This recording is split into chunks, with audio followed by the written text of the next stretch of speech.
Clarksville, Tennessee. 1944. A 4-year-old girl wakes up with a fever, then chills. Then her left leg goes limp. Her mother rushes her to the doctor. The diagnosis comes back: polio, infantile paralysis, the disease that's crippling thousands of children across America. The little girl's left leg is paralyzed, twisted, useless. The white doctor looks at the black mother and says, "She'll never walk normally. You should prepare for that." The mother, Blanche Rudolph, looks at her daughter and says, "She will walk. She will run. You watch." The girl's name is Wilma, and she's about to prove that doctor's spectacularly wrong. This is not just a story about overcoming polio. This is a story about a mother who refused to accept limitations, about siblings who massaged their sister's leg every single day for years.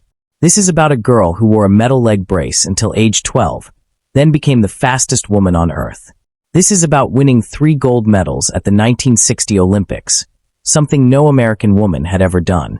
This is Wilma Rudolph's complete story, and it begins in poverty most people can't imagine. June 23, 1940. Wilma Glodian Rudolph is born 2 months premature in St. Bethlehem, Tennessee. She weighs 4.5 pounds. Doctors don't expect her to survive, but she does. Wilma is the 20th of 22 children. 22. Her father, Ed Rudolph, is a railroad porter and handyman. Her mother, Blanche, works as a maid. They're poor. Very poor. The family lives in a small house with no electricity, no indoor plumbing, no running water. They're black in the segregated South of the 1940s, which means limited access to health care, education, and opportunity. But they have each other. 22 children who look out for one another. Young Wilma is small, fragile. She gets sick constantly: measles, mumps, scarlet fever, double pneumonia. Her mother nurses her through everything. Then, at age 4, comes the diagnosis that will define her childhood. 1944. The polio epidemic is sweeping America. No vaccine yet. That won't come until 1955. Thousands of children are being crippled, paralyzed, placed in iron lungs. Wilma contracts the virus. It attacks the nerves controlling her left leg. The leg becomes paralyzed, twisted inward, the foot turned at an unnatural angle. The Rudolph family takes Wilma to a white doctor, the only doctor available. In segregated Tennessee, black families have almost no access to quality health care. The doctor examines Wilma's leg, looks at her poor black parents, and delivers his verdict: she'll never walk normally. The leg is too damaged. You should accept that. Most parents would accept a doctor's word as final, especially poor black parents in 1940s Tennessee who had no power to question white authority. But Blanche Rudolph wasn't most parents. Blanche learns there's a hospital in Nashville that treats black children with polio. Meharry Medical College Hospital. It's 50 miles away. 50 miles doesn't sound like much now. But in 1944, for a poor family with no car, 50 miles might as well be 500. Blanche finds rides, catches buses, walks when she has to. Twice a week, Tuesday and Thursday, for 2 years, Blanche takes Wilma to Nashville for physical therapy. 50 miles there. Treatment. 50 miles back. Every Tuesday. Every Thursday. For 2 years. The white doctors and nurses teach Blanche how to perform physical therapy at home. Massage techniques. Exercises. Stretches. Blanche comes home and teaches Wilma's siblings. They create a schedule. Every single day, one of Wilma's brothers or sisters massages her paralyzed leg, working the muscles, keeping them from atrophying completely. This goes on for years. The doctors fit Wilma with a heavy metal leg brace, strapped from her foot to her hip. Heavy, uncomfortable, humiliating, but necessary. Without it, her leg won't support her weight. Wilma wears the brace everywhere. To school, to church, to bed. Other kids stare. Some laugh. Some are cruel. But Wilma has something they don't: a family that believes in her. Her mother tells her every day, "You're going to walk without that brace. I don't care what the doctors say. You're going to walk." Her siblings massage her leg, encourage her, protect her from bullies. And slowly, incredibly slowly, the paralyzed leg starts to respond. A twitch, then a flex, then movement. By age 9, Wilma can walk short distances with a special orthopedic shoe instead of the full brace. By age 11, she's walking more. The leg is still weak, still turns inward, but it's working. By age 12, Wilma makes a decision. Age 12. Wilma is at church one Sunday. She's wearing her orthopedic shoe and walking with a limp. And she thinks, I'm done with this. She takes off the shoe, stands up, and walks. Without the brace, without the shoe. Just her, and the leg that was supposed to be paralyzed forever. Her family watches in stunned silence. She's limping. The gait isn't perfect, but she's walking on her own. Her mother cries. Her siblings cheer. The doctors who see her later can't explain it. Medically, this shouldn't be possible, they say. But Blanche Rudolph knew better. I told you she'd walk. Once Wilma can walk, she wants to run.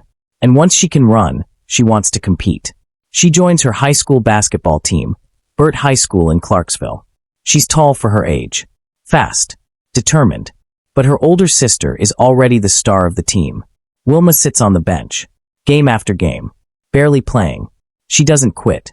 She practices. Runs. Builds strength in that left leg. Then something happens. The basketball coach, Clinton Gray, notices Wilma running. Not just jogging. Sprinting. She's fast. Really fast. He introduces her to Ed Temple, the track coach at Tennessee State University. Temple is building a women's track program. Rare in the 1950s when women's sports were barely recognized. Temple watches Wilma run.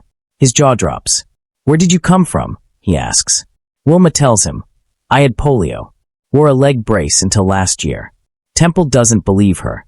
Nobody runs that fast after polio. But Wilma proves it's real. And Temple offers to train her. 1956. Wilma is 16 years old. She's been training with Ed Temple for less than 2 years. And she qualifies for the U.S. Olympic team. The Melbourne Olympics. Australia. Wilma is the youngest member of the U.S. track team. She competes in the 4x100-meter relay. For girls passing a baton. Any mistake and you're disqualified. The U.S. team runs clean. Fast. They finish third. Wilma Rudolph, who wore a leg brace until age 12, is now an Olympic medalist at 16. But she's not satisfied. Bronze isn't gold. Third isn't first. I'll be back, she tells Coach Temple. And next time, I'm winning gold. September 1960. The Rome Olympics. Wilma is 20 years old now. She's been training relentlessly at Tennessee State. She's no longer just fast. She's the fastest. The world doesn't know it yet, but they're about to find out. 8 women. The shortest Olympic sprint. Decided in seconds. Wilma explodes out of the blocks. Her stride is smooth. Effortless. She pulls away from the pack. Crosses the finish line first. But there's a problem. Too much wind. The time doesn't count as a world record. Still, gold medal number 1. Wilma is confident now. She knows she's the fastest. And she proves it again. Pulls away from the field. Crosses first. Gold medal number 2. 2 gold medals. Already historic. No American woman has ever won 2 gold medals in track in a single Olympics. But there's one more event. For runners. For handoffs. Any mistake, dropped baton, step outside the zone, and you're disqualified. Wilma runs the anchor leg. The final runner. First handoff. Clean. Second handoff. Clean. Third handoff to Wilma. The baton is passed. But it's not a good pass. Wilma has to slow down slightly to grab it. She loses precious fractions of a second. The German team is right beside her. It's going to be close. Wilma digs deep. That left leg, the leg that was paralyzed, pumps like a piston. She accelerates. Pulls ahead. Crosses the finish line first. Gold medal number 3. Wilma Rudolph wins 3 gold medals at the 1960 Rome Olympics. First American woman to ever win 3 gold medals in track and field in a single Olympics.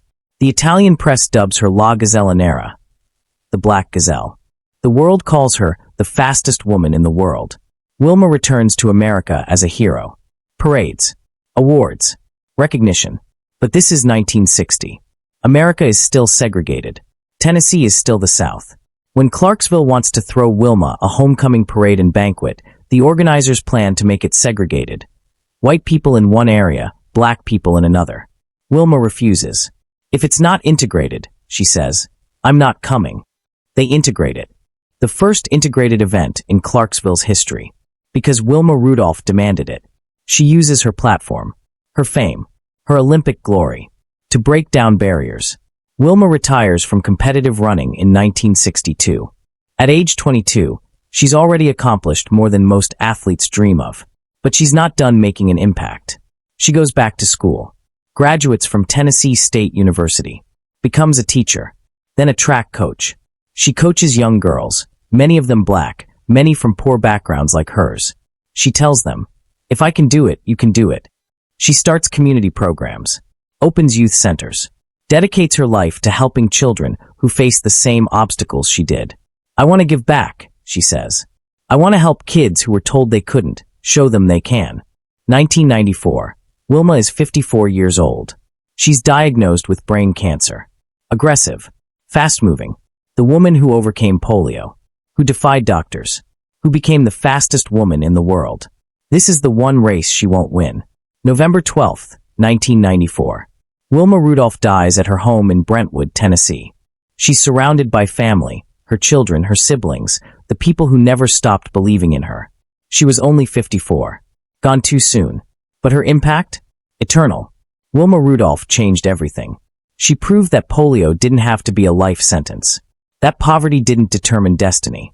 That a black girl from the segregated South could become the fastest woman on earth. She inspired a generation of female athletes. Jackie Joyner-Kersee called her a hero. Florence Griffith Joyner said Wilma showed her it was possible. Countless black female athletes point to Wilma as the pioneer.